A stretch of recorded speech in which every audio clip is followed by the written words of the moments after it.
Good evening, everyone. Thank you all for being here. My name is Jaya Lala, and I am the president of the GW Interfaith Council, as well as the deputy manager of the Global Classrooms program at the United Nations Association. I wanted to thank you all for being here, and also thank all of our partners, the 12 Gates Foundation, the Rumi Forum, and also the United Nations Association. So as part of the Interfaith Council here at GW, we really try to provide a space for our entire GW community and our DMV community to engage in the interfaith conversations. While being on a secular campus has proved challenging for us, we are still proud to be engaging with the GW community and the DMV community through efforts like Interfaith Week, which is happening this week, which is what this event is part of, and the GW Interfaith Baccalaureate and the GW Interfaith Dinner, as well as efforts such as establishing GW's first and ever interfaith prayer meditation space. Events like today remind us of the importance of interfaith dialogue and efforts, but also the prevalence of religion across all disciplines. I encourage you all not only to participate and engage in today's discussion, but to also carry forth the conversation outside of this room. But now I did want to turn it over to the director of the United Nations Association, Paula Boland. She is also an attorney by training from Argentina.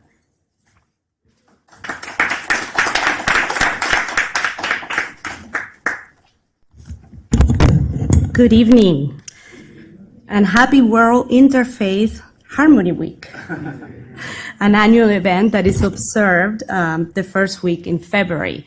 I was very happy when Jaya brought this opportunity up and to be a partner, and I want to thank the other key partners and hostess of this event, the 12 Gates Foundation, the Rumi Forum, GW, and GW Interfaith Council, and of course, tonight's speakers and all of you for joining us. A little bit about UNA, in case you've never heard about it. I'm the executive director of the National Capital Area chapter of UNA USA. Is one of the largest and most active community chapters in the United States. We serve over 1,000 members in DC, Maryland, and Northern Virginia. And our main mission is to educate and mobilize Americans of all ages, all ethnic backgrounds, all faith representation to support a strong US-UN partnership. And as I said, we do that through education. We have a variety of educational programs as well as advocacy efforts. So, and I have to say this as a membership organization. If you're not a member yet, check us out and join us. They're very modest levels, also free membership for students under 25. There are many ways that you can get involved and become active in our community, and several topics from international law to sustainable development to peace and security. So thank you again for making us a part of this event. So interfaith and intercultural dialogue has never become more critical than it is today, as we see global challenges affecting all nations of the world more and more, challenges that cannot be resolved by one nation alone, that don't recognize borders. We've also seen the critical role that religious and cultural understanding can play and the impact that it can have. So it's important to understand that we have to provide safe spaces for these dialogues, both interreligious, interfaith, and intercultural dialogues to occur. All members of society and all sectors, more and more, to really understand and see these as a tool for conflict prevention and also for sustaining peace after areas have been affected by conflict. It is enlightening to see that this is a strong priority of the Secretary General of the United Nations, conflict prevention. There's much more attention than ever before being put in addressing the causes of conflict and the role of religion and cultural understanding, and how much different the world will be if we can all come together in different forums, involving an intergenerational audience and sharing where we come from. So we have an opportunity to understand each other and realize that we perhaps have more in common than not. So this is a priority for the UN. This is becoming more and more a priority for us as an organization as we embrace the Sustainable Development Goals, or Agenda 2030. And you might be familiar with Global Goal 17, Sustaining Peace and Inclusive Peaceful Societies. So these dialogues, interfaith, intercultural dialogues, play a critical role for us.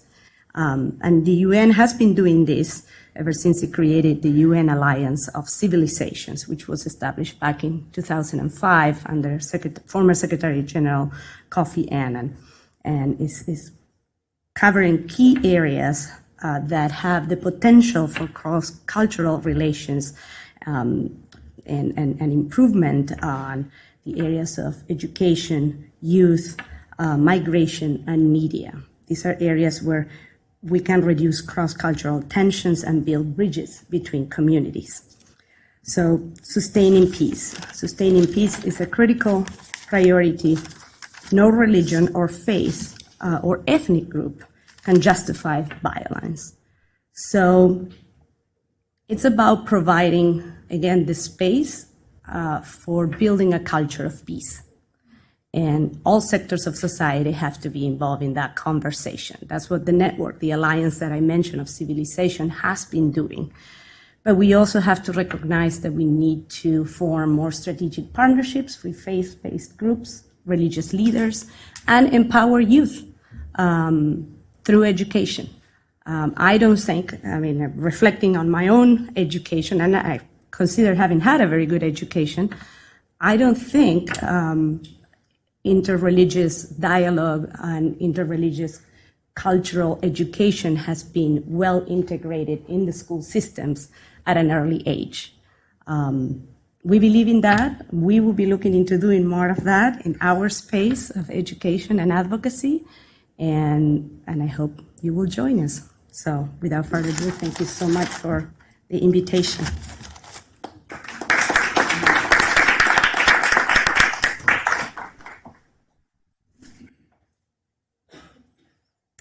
Thank you so much, Paula.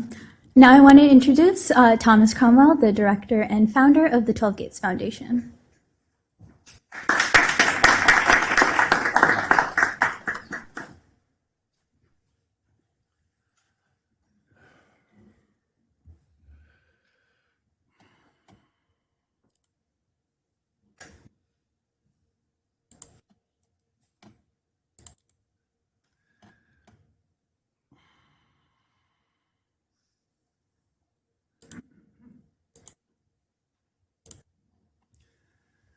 Right, well, thank you very much for coming, and thanks to all our partners for helping get this program together.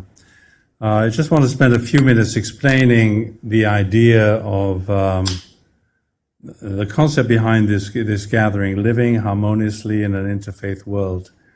Interfaith is a fairly well-established phenomenon in the world. There's a lot of conferences around the world and all different types of formulas and formats. But I think we all recognize that we need a lot more progress in interreligious international relations, and religion can play a leading role. So just to go through a few ideas, we all know that religion can be both a force for good and for evil in the world. We see both of them acted out in front of us daily. To do good, religion must really rise above race, ethnicity, and politics. But in our view, it's potentially the most powerful force for creating a world of enduring peace. By its nature, it's a force for people to improve themselves. The best side of every religion is self-improvement. We live today, obviously, in the world with many major religions and many small sects and denominations. Many divisions among these denominations have come about because of political or historical or cultural forces that have tended to put us into groups, partly for self-preservation and any number of other reasons. Unfortunately, many leaders of the groups tend to try to strengthen their group by expressing what I would consider aggression towards others, either through condemnation or through attempts to convert. If you try to convert somebody from their faith, it's de facto an act of aggression. It doesn't create a more peaceful world. The other problem is that religions are often co-opted by political, economic, or other agendas that are really have nothing to do with their core purpose. So what is the mission of religion in a world of many faiths? Religion should raise their believers to be fully able to live harmoniously in an interfaith world. I think everybody can agree that would be a good thing, right? If we all achieve it within our faiths, we'll have a more peaceful world. Each religion has its own resources to do that and to achieve that mission. I would say it's also a responsibility of religion to serve that function. Now, what is the mission of interfaith? The world should really recognize that above religious affiliation, faith is a personal matter. Each of us has our own personal belief. I don't know anybody who has the same belief as I do, and I don't think any of you probably can think of someone with the identical belief. Yes, we belong to groups, to denominations, to religious groups and orders and so on. But in the end, faith is entirely personal. So the purpose of interfaith is not to try and form some sort of cohesive, unitary theological structure under which all religions can function harmoniously. Harmony and peace will never come through that approach. But rather, interfaith should serve to create an environment within the religious sphere that fosters people within their faith growing in their maturity and learning to live harmoniously with one another. I think interfaith has been through an evolutionary process. It's a fairly new phenomenon, although it's well established in the world. Probably the most important event in terms of public events was the 1893 Parliament of the World's Religions in Chicago, which kind of set the ball in motion for an official level of interfaith activity. But what is its mission? What can it do? So it started, I think, really as trying to establish a level of mutual tolerance. But people quickly realized that tolerance is not enough. You annoy me like crazy, but I agree to tolerate you. It's not really a path to sustainable peace. So the next step, I think, is to achieve mutual understanding and respect. Although that sounds easy, it's not easy. It means you really have to take the time to try and understand what people believe, why they believe it, and why they do what they do. But I think that's the step to creating a world of enduring peace, which is what we all want. I thought I'd share a bit of my own experience in religion. I was born into a group called the Bruderhof. I don't know if any of you have heard of it. It was a small Anabaptist group like the Mennonites or the Amish, something like that. We were about, I think, 2,000 people worldwide, grouped in little communities of 200 or 300 people. So our universe was those 2,000 people. We learned and we were raised to love one another. But actually we had no idea how to extend a relationship beyond the community. It was really true. And when we tried to unite with another group almost identical with us, it couldn't be done. There were too many differences. So I was wondering growing up, how is the world going to join the Bruderhof? It doesn't look very practical. So I emerged from the Bruderhof into America with all its Christian diversity, denominationalism, and so on. And I found that very interesting. I realized that what I had been raised to believe, almost with blinders, was rather a limited view. And of course, if you wander through the Christian, the world in America, it's incredibly diverse. But I thought I was a global person. I thought I loved the world, and the world, I could easily handle anyone, anywhere. I then went to the Middle East, where I ended up spending about 25 years. There, of course, you have the Abrahamic faiths, not only in their religious roots, their original homelands, but also in many political expressions, through national governments, through movements, through any number of forces which combine religion with politics often. And that's where I really began to have to try and understand Islam in particular. Reading the Quran, I don't know how many of you have done it as non-Muslims. It's not that easy. It's not the Bible, part 2. It's a whole different approach. And finally, I was exposed through international conferences to faiths around the world. So the idea that understanding and respecting other faiths, to me, is very real and is very challenging. One thing I observed was basically 2 divergent paths for religion. One is in which religion gets tied up with politics and almost always leads to aggression and conflict.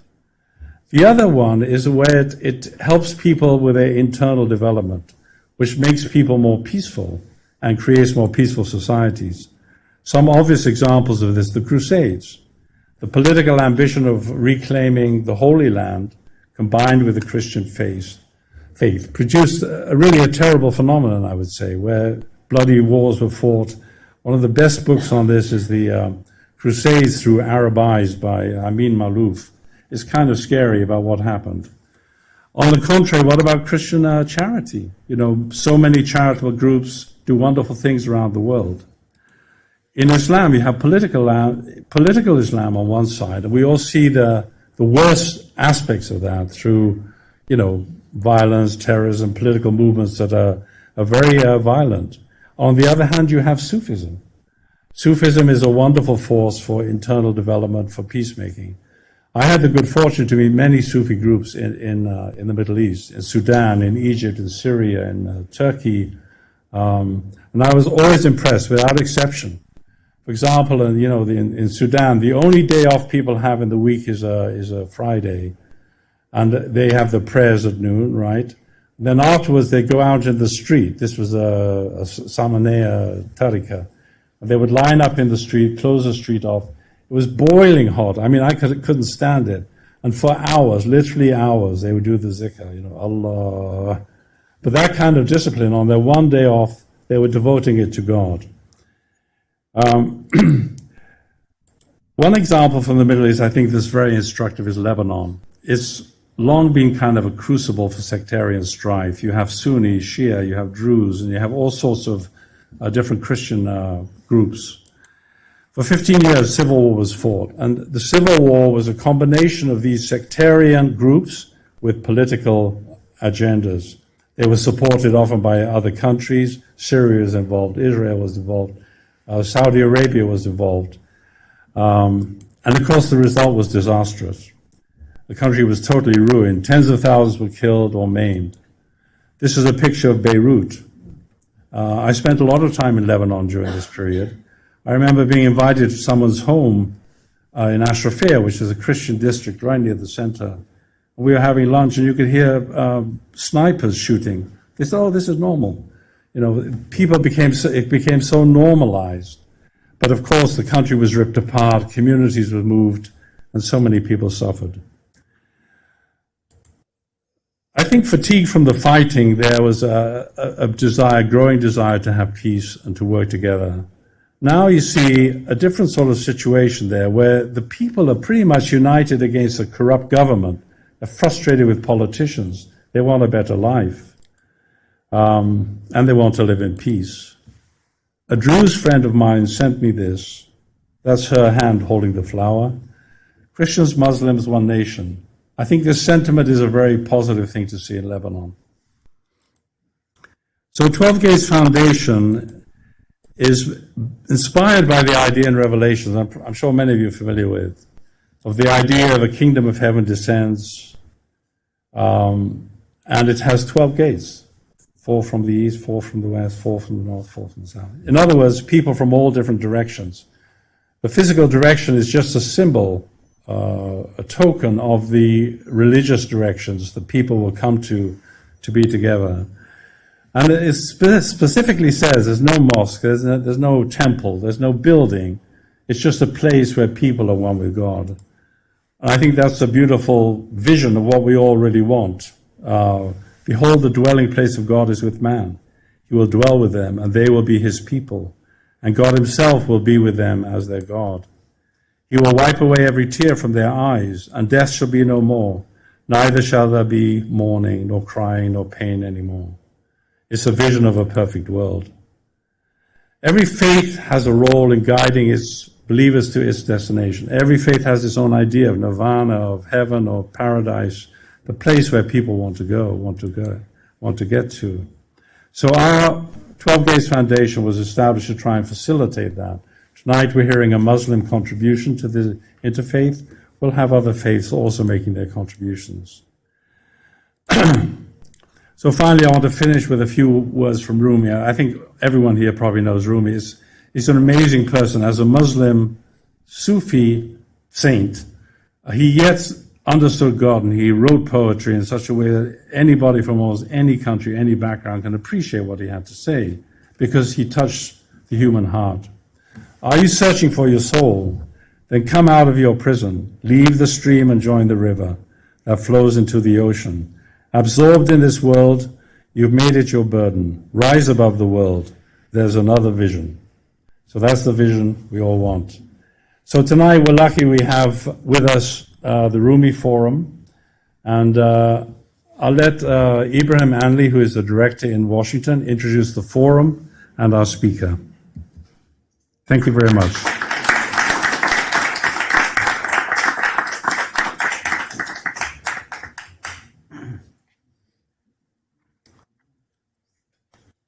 Good evening, everyone. Thanks for joining us. So, a few words about Rumi Forum, which is an interfaith platform dedicated to promoting understanding through interreligious, intercultural dialogue for the last 21 years. By that, I need to note it's one of the early attempts of interfaith dialogue institutionalized before 9/11. And our inspiration is Rumi, putting it very simply, and our method is forum. So when we say Rumi as an inspiration, yes, that poet, jurist, scholar, and a man of devotion rehabilitated a vastly devastated society, looking for or having lost the very gifts and very beauties it already possessed because of huge political chaos and invasions from the east and the west.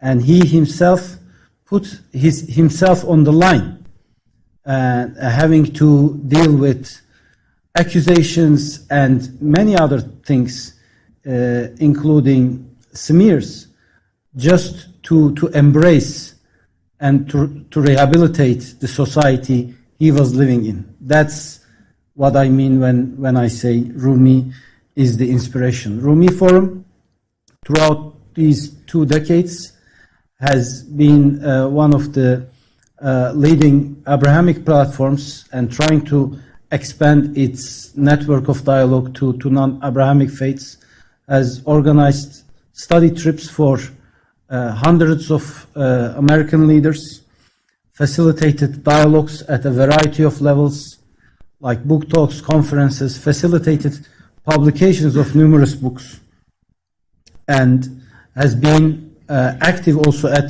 community level, promoting direct people-to-people exchange and interfaith contact at community level. That's one of the missing links when we engage in interfaith work. So I'm back in DC after 15 years. I remember my work here as a student, and so interfaith work begins with ceremonial exchanges where people are cautious, trying not to offend the other, and trying to understand the literature and the concepts. And then that threshold is left behind. You move into a more relaxed conversational phase. And then there's another threshold which is even more difficult to go beyond, and that's really touching each other's life and rolling sleeves not to do something for each other, but for the larger society. I lived in Israel for 2 years, and by the time I got there, I had already some interfaith experience myself, but I don't remember any experience, anything that profoundly touched me when my Jewish neighbors during the first days of my arrivals, invited me into their apartment and started making phone calls to the utility companies to help me get the furniture. You know, it's not a typical thing to host this young male Muslim man into your home on the third day of his arrival into your apartment community, but that was profound. So, and another challenge in interfaith work is to prove that piety does not contradict openness. One can be strongly anchored in his or her faith, yet be equally open to engaging with others. And when we look at the pioneers that made the greatest change and gave us the greatest inspiration, from Rumi himself all the way to Gandhi and other contemporary leaders, we see a lot of devotion that goes hand by hand with openness and then open-heartedness towards the other. So these are important notes to make during these testing times. So let me conclude by making a few remarks about our speaker and the work he's been doing. Dr. Aslan Doğan is the executive director of the Alliance for Shared Values, which is a coordinating body that brings together a number of NGOs from different corners of the United States to help them build their capacity, enhance their capacity, network with each other, and reach out to wider segments of the society. He is as a community leader, an activist, and a speaker of a variety of platforms. He has already published a number of works, articles, and books on about the interfaith literature. So I thank all the partners who made this gathering possible, and hope this evening to be a very fruitful exchange. Thank you very much.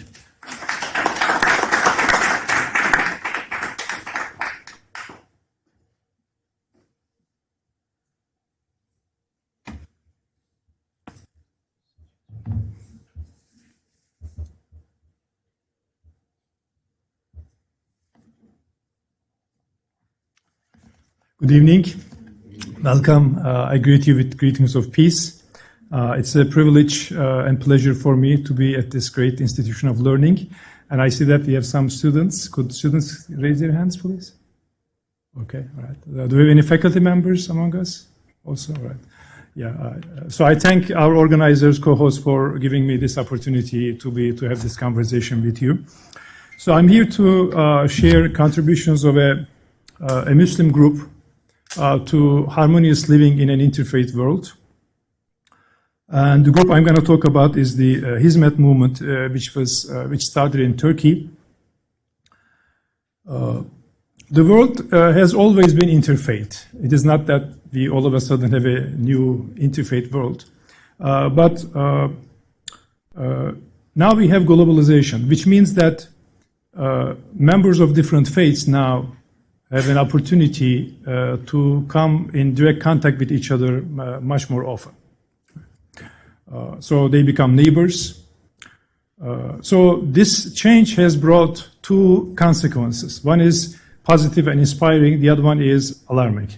The positive consequence is that now when different members of faiths become neighbors, some people realize that different doesn't mean a threat. They are people and human beings like us, so we can live together. They maybe look different, they speak different, but we have something that is core to our human essence that brings us together, that connects us. It was always connecting us, but maybe we were not aware of it. On the alarming side, now these different neighbors become this new scapegoats for what is wrong with the society and the economy. So hate-mongering, labeling, blaming also increases toward those groups. With the internet and the social media, just like information spreads faster, disinformation also spreads faster. So that means there is now an urgent need. With the globalization, there's an urgent need to raise the consciousness, the collective consciousness of humanity toward a more inclusive identity. We need to help shift the various identities that we have, shift them all together toward a more human-centered identity. So the contributions that I'll share tonight are based on, derived from the Islamically inspired movement, Hizmet movement. But before that, let me share some scriptural sources that are the theological basis for what people do and why they do it.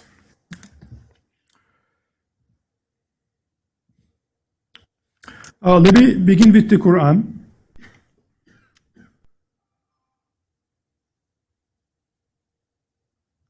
So in every religious tradition, there are sources that serve inclusiveness and pluralism.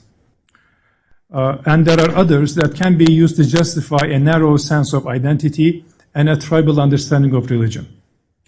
We see examples of both in every religious tradition in the world. So as in others, in Islam, there are also theological foundations for harmonious living in diversity.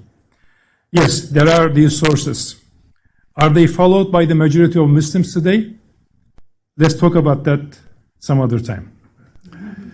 So these foundational sources, they are there in the Islamic tradition, in the Quran, in the Prophet's life, peace be upon him. But they are more frequently shared in the spiritual tradition of Islam, which is known in the East as tasawwuf and in the West as Sufism. Now, the term Sufism sometimes is a polarizing word, especially in the Arab countries, because some of the Sufi groups in the past, because of their practices, some Arab countries, some communities consider them as outside of Islam. Some Sufi groups are actually non-Muslim, but some of the actions and practice of some Sufi groups kind of gives a bad name to Sufism in general in some Arab countries. But you will also see that there are many Sufi masters who were very strict practitioners of Islamic worship life. So the first verse I want to share is from chapter 15, verse 28. And in this verse, God says, the Quran says, when your Lord said to the angels, surely I'm going to create a mortal of the essence of fermented clay. And this is a translation, obviously, fashioned in shape. So when I have made him complete and breathed into him of my spirit, fall down, making obeisance to him. So this is the creation story of Adam, and God orders angels to prostrate before Adam. Now the key concept here for us is that God says, when I create Adam and when I breathe into him from my spirit. And for those who speak, do we have any Arabic speakers in the audience? So please excuse me if I butcher something. But if I remember correctly, the original wording is وَنَفَخْتُ فِيهِ مِنْ رُوحِي. When I breathe it into him from my spirit. Now, we don't exactly know the meaning of the term God's spirit. And the Islamic experts of exegesis, Mufassirun, the tafsir exegesis experts, they have different opinions and explanations about it. But one thing is clear, that in every human, there is something divine. There is something divine, something from God's spirit, whatever that is. So this forms the basis of the essence of the humanity, which is actually divine. And that also compels us to treat every human being with dignity. Chapter 38, verse 72 gives the same message also in the Quran. Now, in another verse, this is from chapter named Yunus or Jonah, it is emphasizing that diversity is actually divine will. And if your Lord had pleased, surely all of those who are on earth would have believed. All of them. Will you then force people till they become believers? So the diversity is divine will because God has given human being the willpower. Another related verse remind the people that they come from the same source. O humankind, indeed we have created you from a male and a female, and made you into nations and tribes, so that you may know one another. Indeed, the most noble of you in the sight of Allah, because God with His infinite knowledge knew that as soon as people are different, one of them will, or both of them will claim superiority. So the most noble of you in the sight of God is the most righteous of you. Indeed, God is all-knowing and all-aware. Perhaps the strongest theological foundation, apart from the Quran, for pluralism is actually the life example of Prophet Muhammad, ﷺ, peace be upon him. So sometimes you'll hear me saying this thing after Prophet's name. For Muslims, at least once we are required to repeat that, peace and blessings of God be upon him. In Arabic, alayhi salatu wasalam, or sallallahu alayhi wasallam. So in his book, The Eternal Message of Muhammad, Abdul Rahman Azam, who is the first Secretary General of the Arab League, argues that all of the battles of Prophet Muhammad were defensive. I think this book was published in 1952 or something like that. And Fethullah Gulen, who is one of the inspirations behind Rumi Forum and our organization, echoes this sentiment in his treatise on Prophet's life. And in a recent book that I co-authored with my colleague, Dr. Rashid Haylamaz, and I have a copy of the book for those interested when I examine it, we share the findings of research that was done by a group of researchers in US and also in Egypt into the prophetic tradition. The book documents all cases of the expeditions and the battles of the Prophet, peace be upon him, including the reconnaissance trips, expeditions, battles, preparations, and everything. And the book we argue that every single one of those incidents were defensive. There are timelines, there are numbers and everything in the appendix of the book. So there is one important finding which is corroborated by other Muslim authors. More importantly, these defensive engagements, the expeditions, reconnaissance trips, preparations, they constitute less than 79 days of his life as a prophet, which means it is less than 1% of his life as a prophet, which is about 8,000 days. Once he received the revelation and until his death, it was about 8,000 days. So all of the defensive engagements, including the trips, leaving town, coming back to town, sleeping at the destination, and so on, all of that time included, it only adds up to 79 days. If you include the active engagement times, like when he actually had to hold his sword or shield or something, those times don't add up to a single day. Now, compare this to the amount of space that is given to these battles in movies or books on biographies, and you will see that it is so disproportional, giving a false image of the Prophet. So why is this significant that the defensive engagements took so little, tiny portion of his life, and they were all defensive? That means that the Prophet was never aggressive or offensive in his actions. He was always defensive.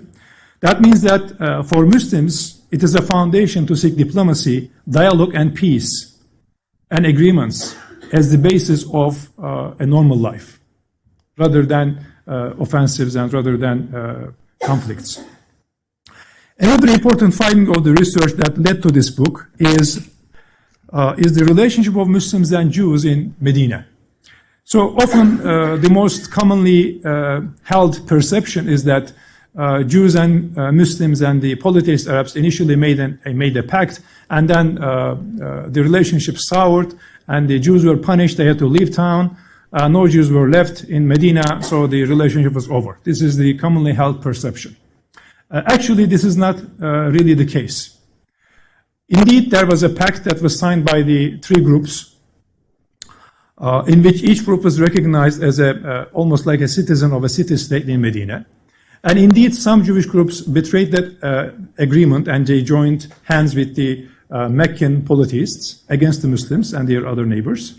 This is true. But this was not all of the Jewish groups in Medina. There were other groups who did not betray the agreement. They stayed true to their agreement.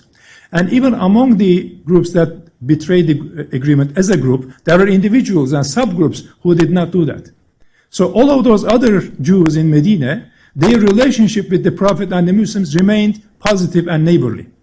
So until the Prophet passed away, there were a sizable population of Jews in Medina who had a peaceful relationship with the Muslims in the thousands. And after the Prophet passed away, that community continued in Medina. So this is not known. Also not known is the fact that the Prophet visited their synagogues, their schools, their homes many times. He served as a judge sometimes, invited judge for their legal cases. He had a very active engagement with the Jews of Medina. So this is unfortunately not known. Let me also share now some sources from the interpretive tradition.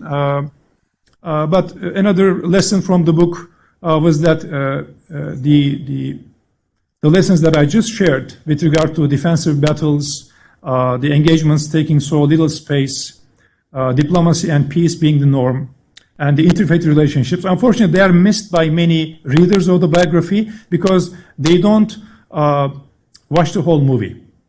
They just take a single frame or 2 or 3 frames. To get the lesson, to get the spirit of his life, you need to watch the whole movie. Now, a few quotes from Rumi as an example of the spiritual tradition of Islam. Rumi is the most famous in the West, but by no means Rumi is the most influential in the Muslim world. There are many other Sufi masters, spiritual masters, who have been very influential, and our host here knows some of them. But I'm going to share a few from Rumi. So I think the first is maybe the key, the first most important teaching. Yesterday I was clever. I wanted to change the world. Today I am wise, so I am just changing myself. If we all were to focus on ourselves first and begin sending more positive vibrations to the world, maybe the world would become a better place more quickly. Christian, Jew, Muslim, shaman, Zoroastrian, stone, ground, mountain, river, each has a secret way of being with the mystery, unique and not to be judged.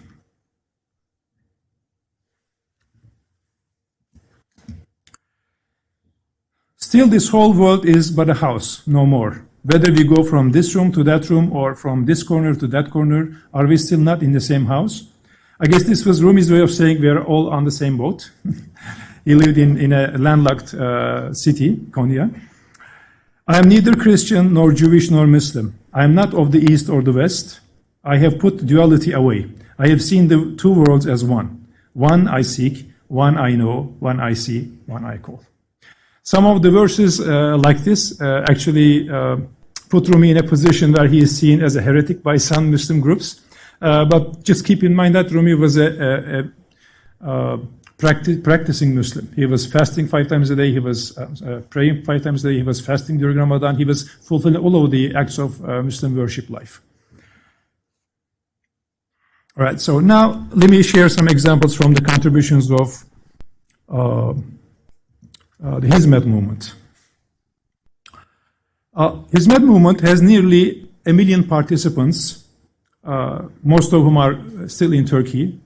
They come predominantly from the Muslim tradition, mostly the Hanafi, a small part from the Shafi'i tradition.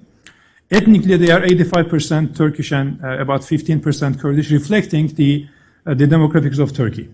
That is the proportions in Turkey between Turkish and Kurdish citizens. There is an increasing number of non-Turkish and non-Muslim participants, but they still constitute a small minority. The originator of the movement is Fethullah Gulen, an Islamic scholar, preacher, and social advocate. As an Islamic scholar, Gulen is rooted in the Hanafi tradition of Sunni Islam. And within the branch of the Hanafi tradition that cherishes Islam's spiritual tradition, again known in the East as Tasawwuf, in the West as Sufism. The movement started in Turkey as an education movement to address 3 pressing social problems in the mid-60s. poverty, intolerance. There was a great deal of political intolerance at the time, which led to street fights and gunfights and resulted in the deaths of thousands of Turkish youth. Poverty, intolerance, and lack of access to quality education. Quality education was the privilege of a small elite at the time. The Romans' philosophy was simple. We all need to work internally to realize our potential as a human being and as a servant of God, as a Muslim. And externally, we need to serve our fellow human beings as a spiritual practice. So service as a spiritual practice is the meaning of the term hizmet. Some of the key terms in the movement's literature, which are not unique to the movement, include sohbet, himmet, and hizmet. Sohbet means spiritual conversation and is the primary means of spiritual nurture. It involves weekly gatherings around tea, a kind of a tea party, where spiritual texts are discussed and studied, typically accompanied by group prayers and also the recitation of Quranic verses and also the 99 names of God. As a side note, there are many more names of God, but the 99 names, because of a prophetic tradition, have become famous. The second term, himmet, means charitable fundraising, and every year during the month of Ramadan, hizmet participants hold a fundraising pledge meeting, pledge dinner, where everybody pledges something according to their budget to donate to a charitable cause. And finally, hizmet means serving community in some way. It could mean volunteer service in a humanitarian relief effort. It could mean contributing to school construction. It could mean preparing food baskets, distributing them to families, sponsoring them financially. Or if you're a health professional, it could mean volunteering for a health screening project, let's say in somewhere in Africa.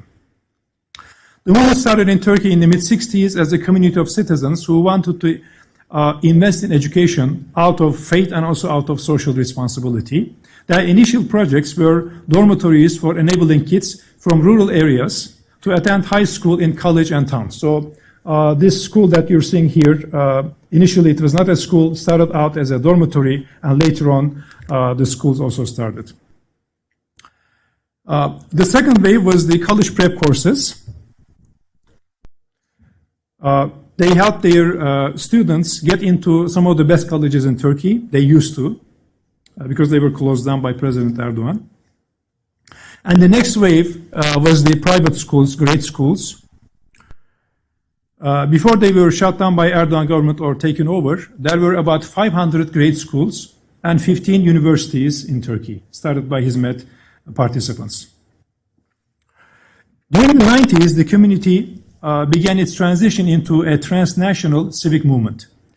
Hizmet-affiliated schools were founded first in Central Asian countries with cultural ties to Turkey, and then in over 150 countries around the world.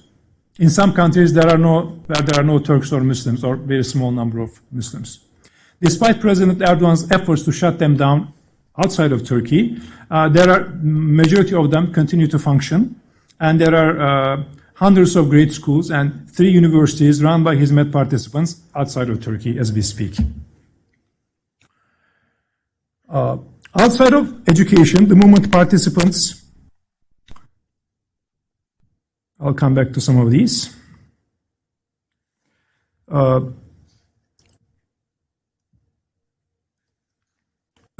major humanitarian, they have founded 35 hospitals in Turkey and several medical centers abroad. The hospitals in Turkey were all shut down or taken over by the Erdogan government. The medical centers outside of Turkey, such as those in Nigeria, Tanzania, and Kenya, and the Kurdish region of Iraq, still continue to function. A major humanitarian relief agency by the name of Kimse Yok Mu, which means, isn't there anybody who's listening? Kimse Yok Mu was established in 2002. And at one point, it reached an annual budget of $100 million. So this is a budget that is collected from Muslim donors, and it is used for relief projects all around the world. So if you remember any disaster that happened between 2002 and 2016, Kimse Yok Mu was there helping the victims of that disaster, the tsunamis and the earthquakes and others. So some of the notable projects include free cataract surgeries in Africa and Asia, water wells, professional skills training for unqualified workers, rebuilding a village complete with its school and medical facility in Darfur region of Sudan. Now, an element of the educational institutions that pertain to today's topic.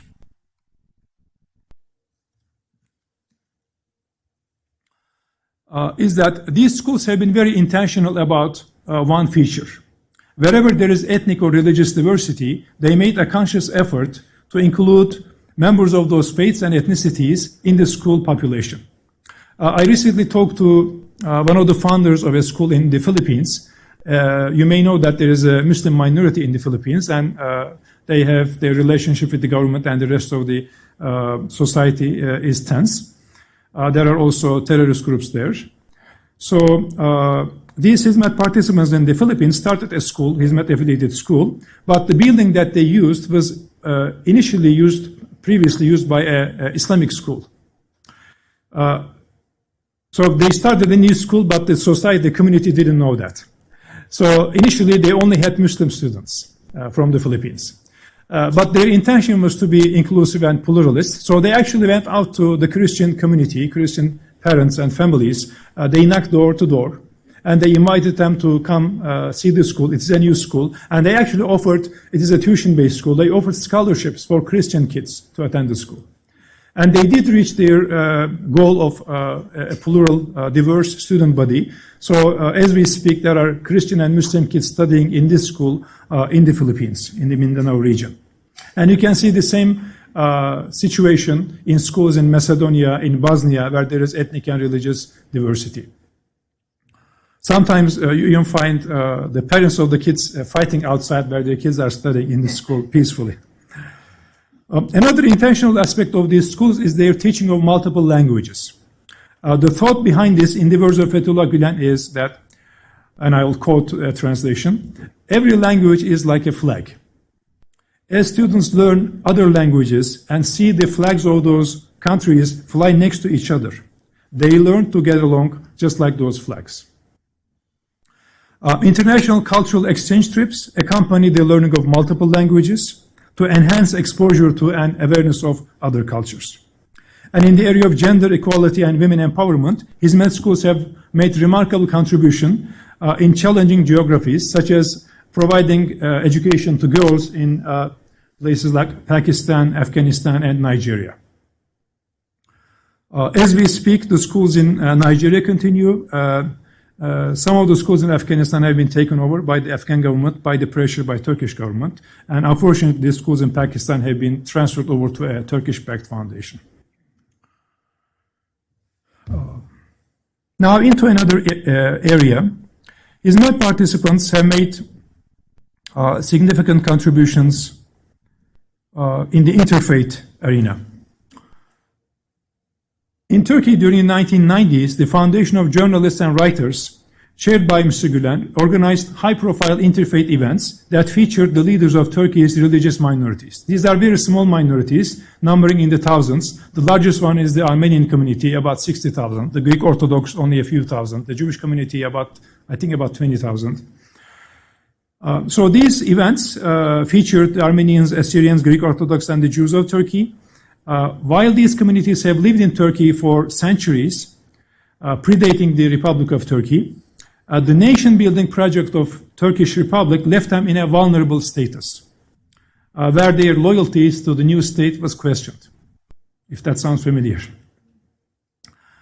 So Gülen's initiatives elevated their visibility and helped reduce some of the stereotypes about these communities, such as being seen as collaborators of foreign powers. And in 1998, Mr. Gulen received a personal audience with the late Pope John Paul II in recognition of his contribution to interfaith relations in Turkey and abroad. The interfaith efforts of Hizmet participants spread and continue around the world. Wherever there is a sizable group of Hizmet participants, they do one of the two things. Either they form a cultural center which engages in interfaith, intercultural dialogue, or they actually establish an institution like Rumi Forum, which is actually focused on, dedicated to facilitating dialogue. So Rumi Forum was established in 1999 in this area, and my organization, Alliance for Shared Values, is a loose umbrella for 7 such organizations in Northern America, United States and Canada. A noteworthy project of one of these institutions, the Pacifica Institute, is the Anatolian Cultures Festival. Turkish Americans, when they organize an event, they usually call it Turkish something or Turkish American something, Turkish Cultural Festival or whatever. By choosing the name Anatolia is the name of the landmass, the Asian part of Turkey, the bulk of Turkey. By choosing the name Anatolian, his event participants intended to include Greeks, Armenians, Jews, and Assyrians, who have also been a part of the fabric of Anatolia for centuries. And this intention, this attitude worked. And in the Anatolian festival, non-Turkish, non-Muslim inhabitants of Anatolia, their cultures were also represented. And this was done in the Orange County area in California. More recently, our New York-based partner, Peace Islands Institute, in collaboration with Turkish Cultural Center and Kings Bay Y, a Jewish organization, they organized a youth group project called Young Peace Builders. So this is a group of Jewish and Muslim youth who collaborated to help the victims of Hurricane Sandy in 2012. So if you're interested in the work of Hizmet movement, there is an excellent documentary available on Amazon, and it's named Love is a Verb. So the idea is that if you claim that you love humanity, you love your community, the society, then how do you show it? How do you express it? Through action. That's a documentary that was done by a Chicago-based director. So in closing, I'd like to close with a couple of quotes from Gulen. One of the concepts Gulen introduced, based on, again, his traditional sources, is, in Turkish, her insanı aziz tutmak. So translated literally or conceptually, it means making a commitment to hold every human in dignity. If every human has a divine breath in them, that means it's an obligation on us, out of respect to God, out of respect to God's creation, that we should hold every human in dignity. Her insanı aziz tutmak. And I'll finish with this quote. Humans, the greatest mirror of the names and attributes and deeds of God, are a shining mirror, a marvelous fruit of life, a source of the whole universe, a seed that appears to be a tiny drop, a sun formed as a humble seed, a great melody in spite of their insignificant physical positions, and the source for existence, all contained within a small body. Humans carry a holy secret that makes them equal to the entire universe with all their wealth of character, a wealth or treasure that can be developed to flourishing. With that, I thank you for your time and attention, and I think we'll have some time for questions.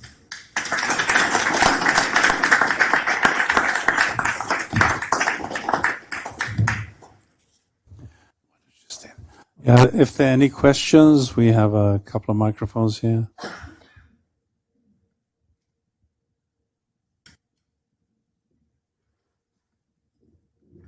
Any comments?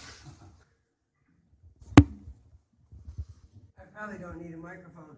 I came thinking that this was more a discussion about Sufism, but obviously it's something you know about.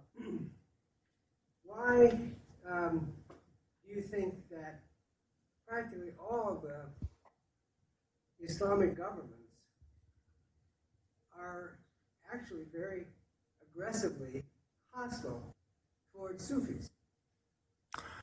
I guess you'll have to start whether there is a possibility of Islamic government. Every government is a government. It's a political entity. But it is true that especially in the Middle East, there is hostility towards Sufis, both at the government level and sometimes also at the society level. I think there are multiple reasons for that. If the government is using religion for political influence, they will always require complete obedience and allegiance. If a group is truly, they are practicing the heart of the spirituality of Sufism, that means their only allegiance is to the truth. So that means they have to stay independent. That makes them a threat to such a government. I should also mention that It is not the case in all majority Muslim countries, especially in Indonesia and Malaysia. You'll find a more positive approach to Sufis, and even in Syria, ironically, Sufis had a better time than Gulf countries. One of the reasons why Sufis got a bad reputation in the Middle East is, historically Sufism interacted with other traditions like Hindu and Buddhist and other spiritual traditions, and obviously they saw that the source is one, the source is the same, and sometimes their terminology is seen as heretical to mainstream Muslims. So they use a highly symbolic language. Therefore, if you don't understand where they're speaking from, you may, ordinary Muslims may consider them as heretical indeed. Even Rumi's poetry is sometimes considered heretical, whereas he was actually a very practicing Muslim. He was true to the core values, beliefs, and principles of Islam. And then there were also some weird groups who did weird things, so that deserved that reputation. So it's a combination of factors.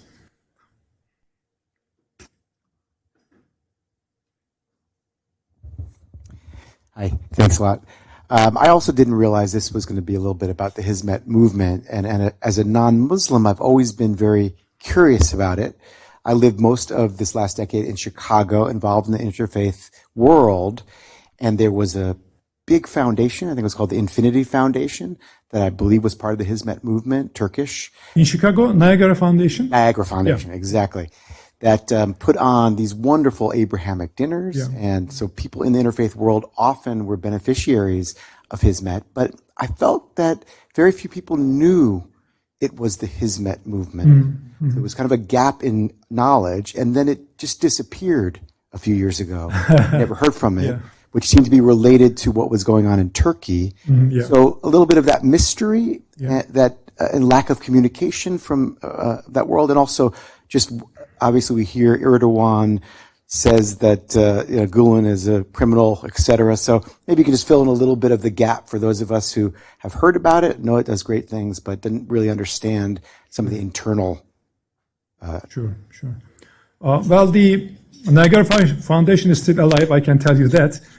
Their resources have been under strain after what happened in Turkey in 2014. So the two are related, actually, your questions. What happened in Turkey was there was a corruption probe in late 2013 into Erdogan's ministers, which Erdogan blamed on Gulen sympathizers in the judiciary. So he basically started a full-scale war against the Hizmet movement in Turkey using government power. They used the judiciary, the police force, and all the other powers of the government to target the movement after months of media smear campaigns. A lot of hate speech, you can still find them on YouTube. The language that he used, like leeches, blood-sucking vampires kind of language. So after months of that, they started using the judiciary as a punitive instrument. So some people left the country, some people couldn't leave because their passports were cancelled. Tens of thousands, over 100,000 actually, were fired from their jobs. Over 100,000 were jailed at some point. As we speak, about 30,000 still remain in jail. So this, of course, put a lot of strain on the resources of the movement. It used to be that the initiatives, the projects, some foundations outside of Turkey used to get help from Turkish donors. Like Turkish businessmen in Turkey, Hizmet supporters used to actually donate to projects outside of Turkey. So that situation completely reversed after 2014, especially after 2016. So instead of receiving money from Turkish businessmen, donors, the Hizmet participants outside of Turkey began sending money to Turkey to help families so they're not going to starve. So that explains the lack of visibility of Niagara Foundation in Chicago. They had to leave their office, but they are still alive. They are active. They did not die. So the conflict between Hizmet movement and Erdogan is often described inaccurately as a power struggle in the media. So the usual narrative is that Gulen used to be an ally of Erdogan, and then they went into a power struggle, and Gulen lost, Erdogan won, kind of situation. That is not true. The true struggle was the struggle of independence. Just like I talked about some of the Sufi groups being on the wrong part of the political Islamist government, Erdogan wanted all of the influential preachers and Muslim groups in Turkey to be unconditionally connected to him, obedient to him. He doesn't want independence. So the movement had a choice. Either they would lose their soul and live through their bodies, or they would expose their bodies to persecution and remain independent. So Gulen chose the second, the movement chose the second. So they are now being persecuted. It is a struggle for independence. It's not a struggle for power.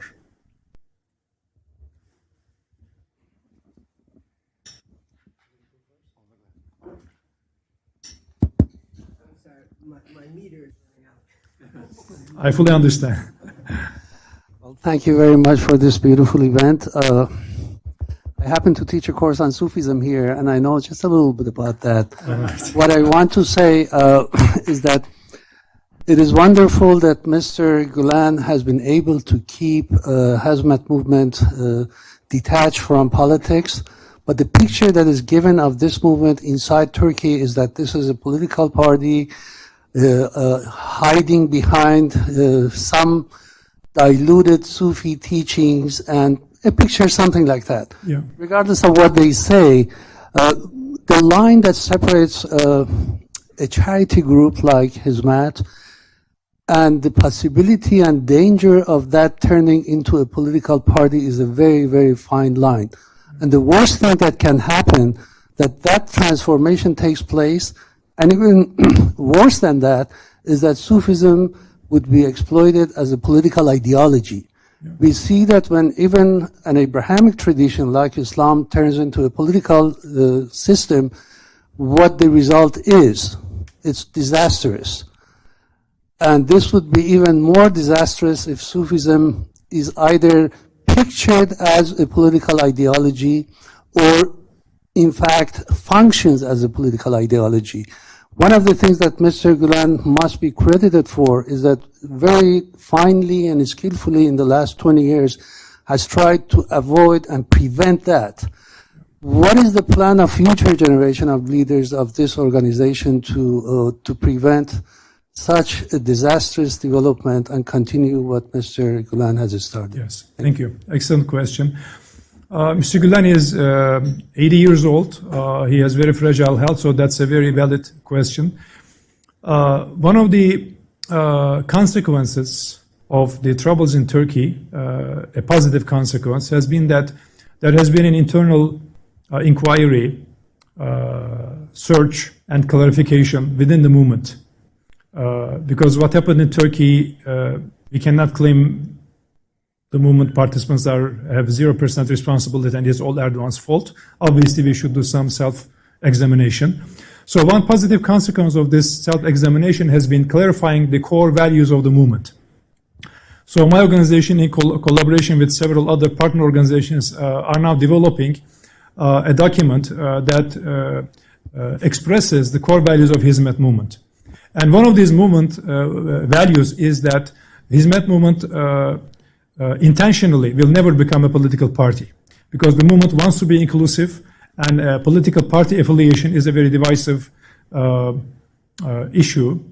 Therefore, we respect individuals' choices with regard to what political parties that they will support, but the movement itself will always be independent of a political party or any government. Even after Gulen passed away, may that happen later than earlier, there's a commitment to keep that value. Gulen actually received his first offer to become political in the 70s. He was discovered by a former political Islamist leader, Erdogan's teacher, Erbakan, in the 70s. And Erbakan approached him and offered him a seat in the parliament in exchange for openly supporting his party. Gulen's answer was this, and I listened to a person who was a witness to that conversation. Gulen said that when I go to the mosque and when I preach, the lectern that I'm using is symbolically the lectern of the Prophet, peace be upon him. For every preacher, that's the case. And in the audience can be people of different political affiliations. I have no right to alienate any one of them. So I will not support any political party. So this was his determination, and it is kept by the movement participants, and it will be actually declared, hopefully within the next few months. It will become a public document. So hopefully people will stick to their promise through that document. Thank you for being here. My name is Timothy. I work here at GW, and currently I'm taking an amazing class taught by the chair of the religion department, Rob Eisner. It's called Violence in Judaism, Christianity, and Islam. At the beginning of the class, he's begun by looking at what he would say the violent Bible and then the peaceful Bible. And he talks about how if you look at different quotations from Exodus and this and that, you can absolutely see in a very reasoned way God being a violent God and ordering genocide and things like that. So I'm wondering, like when you quote the Quran or we quote sacred texts in the Abrahamic traditions, it seems like a slippery slope around, as Dr. Eisner said, you can cogently think of the Bible as the violent Bible, or you can cogently think of it as the peaceful Bible. So what is your advice about quoting sacred text, because it can be quoted for either side? Yeah, another excellent question. I intended to actually touch upon that point, but because of time limitations in the main body, I couldn't. There are different ways of reading the scriptures, obviously. So it is almost like a chicken and egg question. Does the scripture lead people to become violent, or is it their reading? So I cannot speak to the Bible, but as far as the Quran, the verses that have often been instrumentalized by the extremists, by the violent terrorist groups, they have been studied by various scholars. Actually, one of them is a scholar, is a colleague of ours, Dr. Ahmet Kurucan, who published this book, Dialogue in Islam. And in this book, he examines several of the verses that have been instrumentalized to justify violence against other faiths. And in every case, he is able to show through sound logic and other references that these are all decontextualized understandings. If it is used to justify violence, they are always, in every case, decontextualized. And decontextualization happens at multiple levels. There is the context of the so-called asbab al-nuzul, that is the reason, the primary incident for the revelation. That is one context. Why was the verse revealed in the first place? In what occasion? Secondly, the culture of Arabia in 7th century. That is another context. The third context is the prophet's actions prior to and after that particular incident, when they received that revelation. And I could go on adding a few different contexts, but when you consider all of these contexts, the reason for revelation, Arabic culture, the pattern of prophet's actions, there is not a single verse that can be interpreted to justify violence.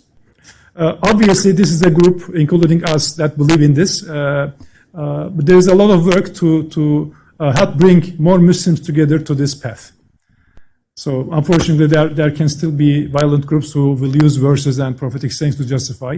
We hope to reach out to more Muslims to prevent that. Thank you so much. Hello, thank you so much. My name is Bahare. I'm originally from Iran, a Muslim, but I went to Catholic schools all my life. And have been, part of Interfaith somehow.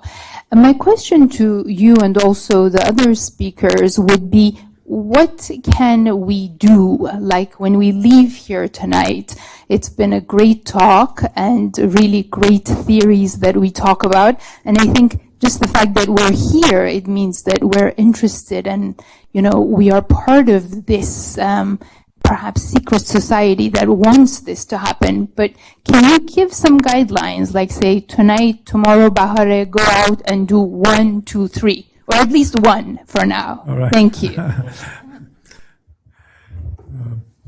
So besides purchasing one of the literature that is mentioned, I'm going to answer. Yeah, I'll try to answer indirectly. I was in a trip organized by the organization that I was affiliated with at the time, the Dialogue Institute of the Southwest in Texas, many years ago. And we had guests, a very interfaith group of guests. We took them to Turkey. And that was the time when there was this Danish crisis, the cartoon crisis, where a cartoonist depicted Prophet Muhammad in an inappropriate way. So there were these protests and burning flags and burning, mummies and things like that, and stoning embassies. So at the end of the trip, we asked everybody what were the highlights of the trip and what were things that you thought could be improved and so on and so forth.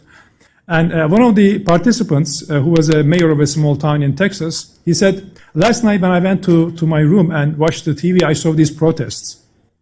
The violent protests, people protesting violently. But I thought to myself after this trip, I know that this is not the reaction of all of the Muslims. It is not even the reaction of the majority of the Muslims. Because I have seen many Muslims, I met many Muslims. Most Muslims have a civilized response to this kind of situation. But I was only able to say that because of this trip, he said. So my recommendation would be to facilitate for those people who are skeptical or just like they have fear or hate or anything else. If you know anybody like that, to introduce them to somebody different. Because human contact has some kind of magic. The Turks and the Persians all claim Rumi, so let me quote something. Obviously, he wrote in Persian. But Rumi says that when two human beings come together, something magical happens. It is when they look at each other, it is two souls who look at each other through the window of the eye. So coming together with another human being has a magical effect. So the person then begins to say, well, all the Muslims are bad or all the Christians are bad, but that one particular person is not so bad. He or she is good. You introduce them to one more person, they begin to say, well, the majority is bad, but there's a minority. So it goes on like this. So that is also the mission of all of our affiliates, to facilitate human contact.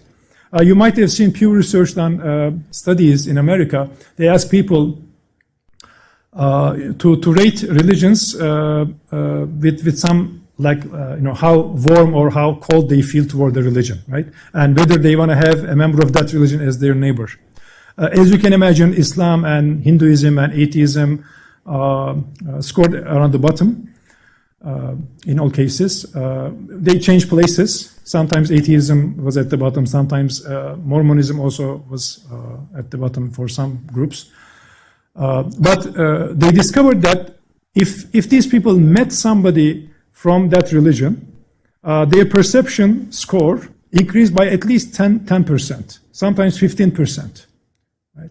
So not everybody is a good example of that religion. They are not an excellent representative, but human contact makes a difference.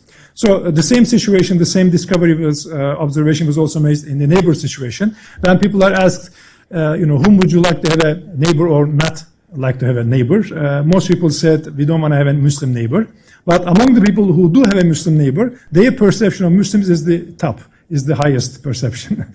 Much better than people who don't have a Muslim neighbor. So human contact is the key, so I would recommend facilitating human contact.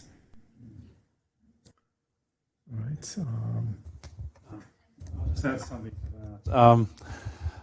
One of the interesting experiences I had with that group in Sudan, in Omdurman, the sheikh was a very dignified and powerful person.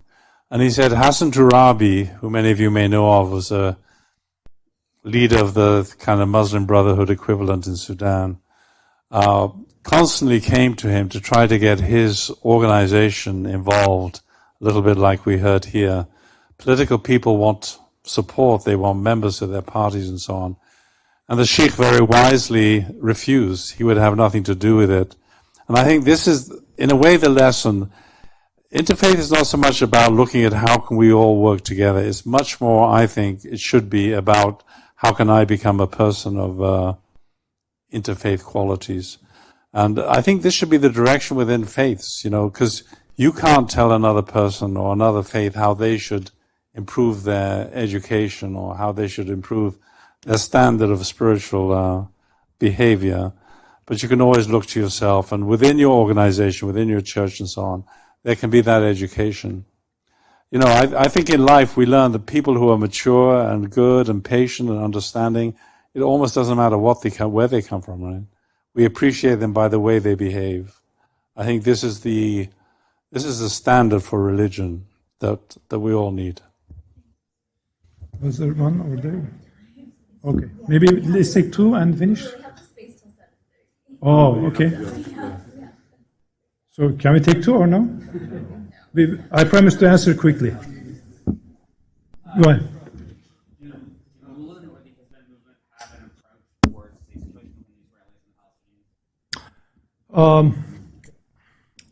Well, their approach actually is no different from their overall interfaith philosophy to facilitate better understanding, mutual respect, by facilitating contact, by facilitating dialogue.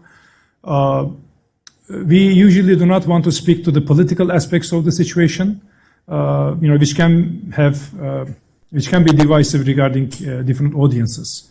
But the movement does respect the international law that recognizes the state's existence. Okay, I guess we're... Okay, right. All right, thank you.